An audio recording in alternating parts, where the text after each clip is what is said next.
আজকে আমি তোমাদের সাথে যে রেসিপিটা শেয়ার করব সেটা একদমই আমার নয়। এটা আমি অনেক দিন আগে শিখেছিলাম শকুন্তলা বড়ুয়ার কাছ থেকে।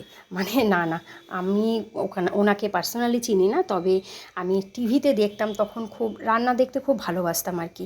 কোনো একটা চ্যানেলে কুকিং শো হতো, আর তখনই উনি এই রান্নাটা দেখিয়েছিলেন। এর আগে আমি বহুবার করেছি, আর এটা আমার ছেলের অন্তত ভীষণ প্রিয়। তাই মনে হলো যে আজকে ওনার রেসিপিটাই তোমাদের সাথে শেয়ার করি। তো এখানে দেখো, আমি চিকেনের মধ্যে নুন, গোলমরিচ, আদা, পেঁয়াজ, রসুনের পেস্ট আর দিয়ে দিলাম টক দই দিয়ে আমি এটাকে ম্যারিনেট করে রেখে দেবো ওই 2-3 ঘন্টার মতো।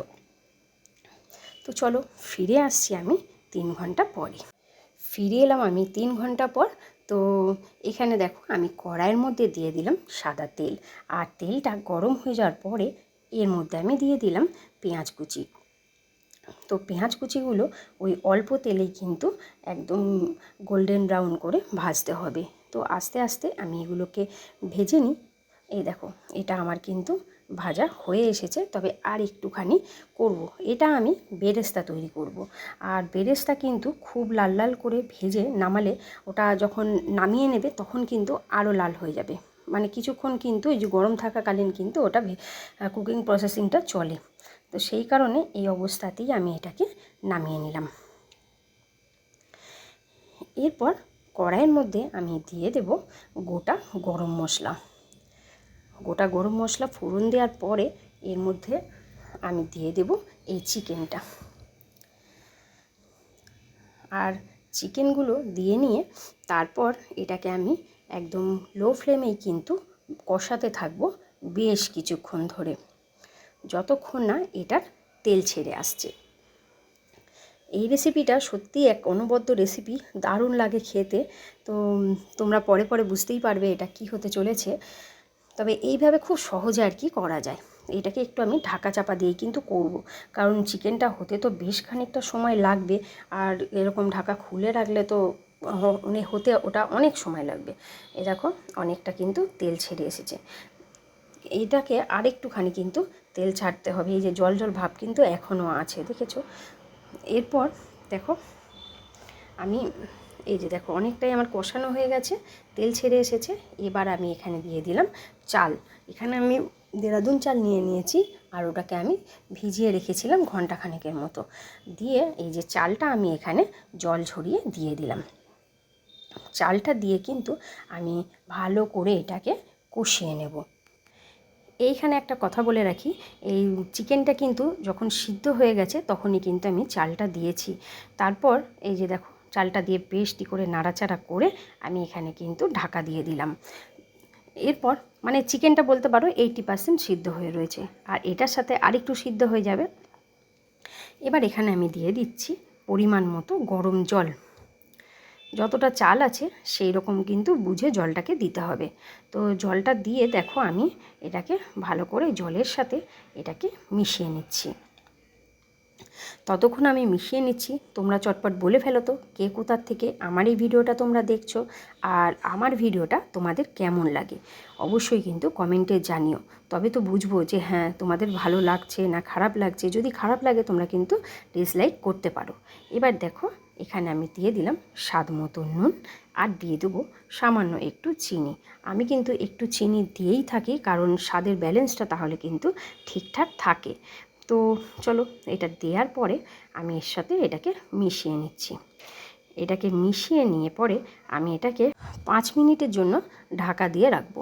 আর এই যে দেখো, ঢাকনার মধ্যে যে ফুটোটা রয়েছে সেই ফুটোটা কিন্তু আমি একটা কাগজ দিয়ে, কাগজটাকে আমি সরু করে নিয়েছি, আর এইখানটায় ঢুকিয়ে দিলাম যাতে স্টিমটা না বাইরে বেরিয়ে যেতে পারে।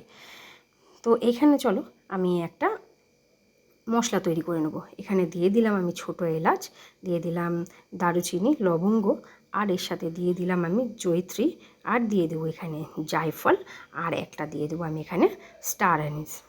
দিয়ে এটাকে আমি গুঁড়ো করে নেব। আর এখানে দিয়ে দিলাম আমি সাজিরে। এইসব দেওয়ার পরে এটাকে আমি দেখো গুঁড়ো করে নিয়ে চলে আসছি। চলো,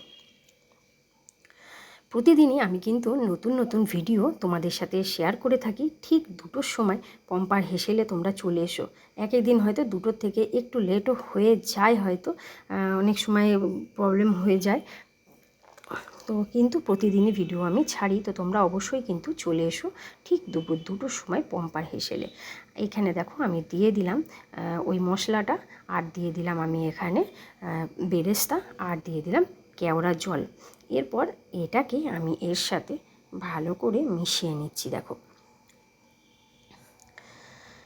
চারিদিকটা কিন্তু ঠিকঠাক মিশিয়ে নেবে। আচ্ছা শোনো, তোমরা যারা আমার চ্যানেলে নতুন এসেছো অবশ্যই কিন্তু তোমরা চ্যানেলটিকে সাবস্ক্রাইব করে দিয়ে পাশে থাকা বেল আইকনটি বাজিয়ে দিও। ওই যে আগেই বললাম, প্রতিদিন ঠিক দুপুর 2টোর সময় আমি কিন্তু চলে আসি পম্পার হেসেলে তোমাদের জন্য নতুন নতুন রান্না নিয়ে। তো অবশ্যই কিন্তু সাবস্ক্রাইব করে পাশে থাকা বেল আইকনটি বাজিয়ে দিও। এমন না হয় যে সাবস্ক্রাইব করছো অথচ বেল আইকনটা বাজাতে ভুলে গেছো। তো চলো, এটাকে কিন্তু ঢাকা দিয়ে আমি আরও 5 মিনিটের মতো রেখে দিলাম। এরপর দেখো এটাকে আমি ভালো করে নাড়াচাড়া করে নেব, একটু উপর নিচ করে নেব, তাহলেই কিন্তু এটা আমার রেডি হয়ে যাবে। দেখো কত সুন্দর এটা কিন্তু ঝরঝরে হয়েছে। তোমরা কিন্তু এটার নাম বিরিয়ানিও দিতে পারো, বলতে পারো এটা কিন্তু কড়াই বিরিয়ানিও হলো। মানে ঝটপট ইনস্ট্যান্ট যদি তুমি বিরিয়ানি খেতে চাও, আমার ছেলে বিরিয়ানি খেতে ভীষণ ভালোবাসে, তো সেই জন্যই কিন্তু ওকে এই ঝটপট করে দিতে হলে এটা কিন্তু আমি আগে করে দিতাম। তো চলো, এখানে দেখো আমি এটা সার্ভ করে দিচ্ছি। তো ওই যে ভিডিওটা ভালো লাগলে অবশ্যই কিন্তু লাইক শেয়ার কমেন্ট করা চাই। তো আজকের মতো ভিডিওটা আমি এখানেই শেষ করছি। সকলে সুস্থ থেকো, ভালো থেকো। পরবর্তী ভিডিও নিয়ে আমি ফিরছি আগামীকাল ঠিক দুপুর 2টোয়। তোমরাও কিন্তু চলে এসো আগামীকাল ঠিক দুপুর 2টোর সময় পম্পার হেসেলে। তো আজকের মতো সকলকে বাই। আর দেখো এটা কত সুন্দর ঝরঝরে হয়েছে, দেখেছো? তো চলো, আজকের মতো ভিডিওটা আমি তাহলে এখানেই শেষ করলাম। এই যে মাংসটাও দেখো কত সুন্দর এখানে সফট হয়েছে। টাটা।